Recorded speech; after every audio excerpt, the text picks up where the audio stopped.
Hello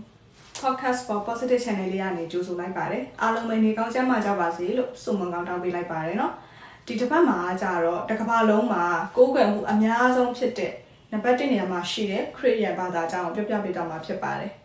ခရစ်ယာန်ဘာသာဆိုရင်လွန်ခဲ့တဲ့နှစ်ပေါင်း2000ကျော်ကတည်းကအရှေ့လေပိုင်းဒေသမှာစတင်ပြီးတော့မှပေါက်ပွားလာတဲ့ဘာသာတရားတစ်ခုဖြစ်ပြီးတော့မှ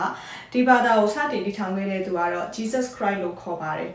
သူကဒီဖခင်သခင်စီလွတ်လိုက်တဲ့ဖခင်ရဲ့သားတော်အဖြစ်ခရစ်ယာန်တွေကယုံကြည်ကြပါတယ်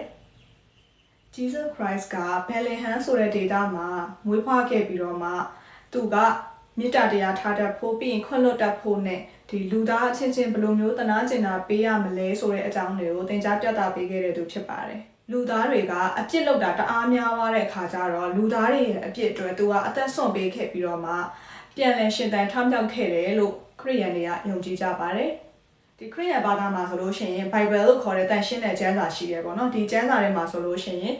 ဘာသာတရားနဲ့ပတ်သက်တဲ့အကြောင်းတွေယုံကြည်မှုနဲ့ပတ်သက်တဲ့အကြောင်းတွေပြီးလို့ရှိရင်ဘဝမှာဘယ်လိုမျိုးနေထိုင်ရမလဲဆိုတဲ့အကြောင်းအရာတွေပြီးသမိုင်းကြောင်းတချို့ကိုလည်းပါဝင်နေပေါ့နော်ခရစ်ယာန်ဘာသာရဲ့အဓိကအရေးကြီးတဲ့သင်ကြားချက်ထဲမှာဖခင်သခင်တစ်ပါးတည်းရှိတယ်လို့ပြောတယ်ပေါ့နော်ဒါပေမဲ့လည်းသူတို့ကဒီခမည်းတော်ရဲ့သားတော်ရဲ့တန်ရှင်းသောဝိညာဉ်တော်ရဲ့ပေါင်းစုပြီးကိုးကွယ်တယ်ဆိုတဲ့ဒီ Trinity ဆိုတဲ့သဘောတရားကိုလည်းယူဆချက်ကိုလည်းယုံကြည်ကြတာတွေ့ရတယ်ပေါ့နော်ခရစ်ယာန်တွေရဲ့ဒီအထွတ်အမြတ်ထားတဲ့နေရာတစ်ခုကတော့ church လို့ခေါ်တယ်ပေါ့နော်တော်တော်များများလည်းကြားဖို့ကြမယ်လို့ထင်တယ်ဆိုတော့ဆုတောင်းတာတွေဝတ်ပြုတာတွေနဲ့ဘာသာရေးနဲ့ပတ်သက်တဲ့အကြောင်းအရာတွေကိုလေ့လာဖို့ဆိုရင်အဲ့ဒီနေရာကိုသွားပြီးတော့မှလုပ်ကြရတယ်ပေါ့နော်တော်တော်များများသိကြတယ်ဒီခရစ်ယာန်ဘာသာရဲ့အရေးကြီးတဲ့နေ့တွေဆိုလို့ရှိရင် Christmas ရှိမယ် Easter ရှိမယ်ပေါ့နော်ဒါနာမည်ကြီးတဲ့နေ့ရက်တွေပေါ့နော်ဆိုတော့ Christmas ကတော့ဒီ Jesus Christ ကစတင်မွေးဖွားခဲ့တဲ့နေ့ဖြစ်ပြီးတော့မှ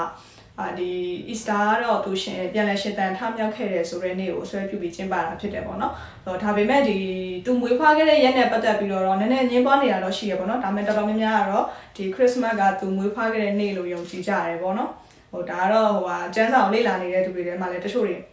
အငင်းပွားနေတာရှိတယ်ပေါ့နော်ဒါကတော့ကျမဒီဘာသာဝင်မဟုတ်ဘူးဆိုတော့အရင်တော့မပြောတော့ဘူးခရစ်ယာန်ဘာသာပေါ့နော်တစ်ကမ္ဘာလုံးမှာကိုးကွယ်မှုအများဆုံးဖြစ်ပါတယ်နံပါတ်1ဘာသာဖြစ်တယ်ပေါ့နော်လူဦးရေအများကြီးကနေတန်းနဲ့ချီပြီးတော့မှကိုးကွယ်ကြတာဖြစ်တယ်ပြီးတော့ဒီအဓိကအဖြစ်အမေရိကတို့ဥရောပတို့ပြီးဘရာဇီးအာရှမှာဆိုဖိလစ်ပင်းပေါ့နော်အဲ့လိုနေရာတွေမှာလည်းဒီခရစ်ယာန်ဘာသာအဓိကကိုးကွယ်ကြတာတွေ့ရတယ်ပြီးရင်တချို့နိုင်ငံတွေပေါ့နော်တချို့နိုင်ငံတွေမှာလည်းခရစ်ယာန်လူကြီးတော်တော်လေးများတာကိုလည်းမြင်ရတယ်ပေါ့နော်ဆိုတော့ဒါကြောင့်မလို့ဒီကိုးကွယ်မှုအများဆုံးဘာသာထဲမှာနံပါတ်1ချိန်သွားတာပေါ့နော်ခရစ်ယာန်ဘာသာရဲ့အဓိကသင်ကြားချက်ကကြတော့ဒီခွင့်လွှတ်တတ်ဖို့ပေါ့နော်ခွင့်လွှတ်တတ်ဖို့ရဲ့မေတ္တာထားတတ်ဖို့ရဲ့ပြီးရင်လူသားတွေကိုဘယ်လိုမျိုးအကျိုးပြုရမလဲဆိုတော့သင်ကြားပေးတာဖြစ်တဲ့အတွက်အချို့တွေကကြတော့ဒီခရစ်ယာန်ဘာသာငြိမ်းအေးတယ်ငြိမ်းချမ်းတယ်လို့ယူဆကြတယ်ပေါ့နော်တော်တော်လေးသုံးသပ်ကြတာကိုတွေ့ရတယ်တကယ်လည်းဘာသာတရားတိုင်းမှာကကောင်းသောအဆုံးအမတွေများတာဖြစ်တဲ့အတွက်ပေါ့နော်ကိုယ်နဲ့တူတာတွေမတူတာတွေရှိမယ်တူတာတွေတဲကကောင်းတာတွေကိုယူပြီးတော့မှကျမတို့အချင်းချင်းတန်ဖိုးထားလေးစားမယ်ဆိုလို့ရှိရင်တော့ကောင်းမွန်တဲ့လူတိုင်းဝိုင်းတစ်ခုဖြစ်လာမယ်လို့ကျမယုံကြည်ပါတယ်ဒီကတော့ဒီအချင်းချုပ်လေးပဲပေါ့နော်ခရစ်ယာန်ဘာသာဆိုတာဘယ်လိုမျိုးလဲဆိုတာလေးကိုပဲအချင်းချုပ်ပြောပြပေးခဲ့တာဖြစ်တယ်ဆိုတော့နောက်ထပ်သူတို့ရဲ့ယုံကြည်ကိုးကွယ်မှုတွေအယူအဆတွေသဘောတရားတွေကိုတော့နောက်ဗီဒီယိုတွေမှာထပ်ပြီးပြောပြပေးတော့မှာမလို့ကျမရဲ့ channel လေးကို subscribe လုပ်သွားပေးကြပါဦးနော်အဆုံးထိကြည့်ပေးတာကျေးဇူးတင်ပါတယ်နောက်ဗီဒီယိုတွေမှာပြန်ဆုံကြပါမယ်